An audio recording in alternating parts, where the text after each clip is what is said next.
Dahil nga sa pagtatamo ng season-ending injury ni Jimmy Butler, hindi na nga nito matutulungan pa ang Golden State Warriors ngayong season at maging sa kanilang unang laro next season. Sa haba ng kanyang recovery, posibleng Enero o Pebrero pa nga next year, 2027, posibleng makabalik siya sa lineup. Kaya imbis na maghintay sila ng napakatagal, isinuggest nga ng ilang mga analyst, gamitin na lamang ang kanyang expiring contract para makuha si Giannis Antetokounmpo o di kay ibang mga superstars. Subalit ilang araw na lang naman ang nakakaraan mula nang mag-trending ang ganyang klaseng balita, agad nga pong nilinaw na wala silang balak na i-trade si Jimmy Butler bago ang deadline o di kaya next off season. Sinigurado nga ng mismong general manager na si Mike Dunleavy Jr. walang mangyayaring trade kay Jimmy Butler at mananatili pa rin naman ito sa kupunan nila hanggang sa tuluyan siyang makarecover at makabalik sa kanyang injury.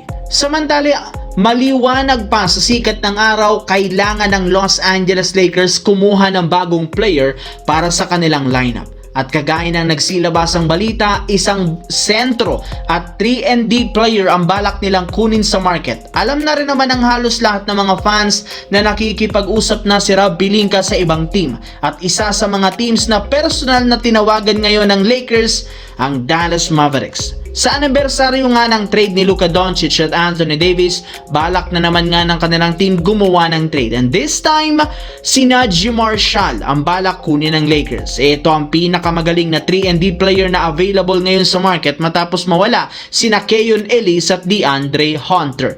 Papaborin naman para kay Naji Marshall ang matagal nang gustong makasamang muli ang kanyang dating kakampi na si Luka Doncic at plano ngayong season. As of now, in contact ang Lakers sa Dallas Mavericks para sa kanya. Sa kabilang banda, ngayong araw nga inilabas ng mismong NBA ang mga listahan ng mga malalaro na magiging parte ng bench sa darating na All-Star Game. At karamihan sa mga ito, puro first-timer. Ibig sabihin may mga malalaro na namang naisnab at naitsapwera sa pagiging All-Star ngayong taon katulad ni Kawhi Leonard, Brandon Ingram, Lauri Markkanen, Bam Adebayo, Austin Reeves at si Dillon Brooks.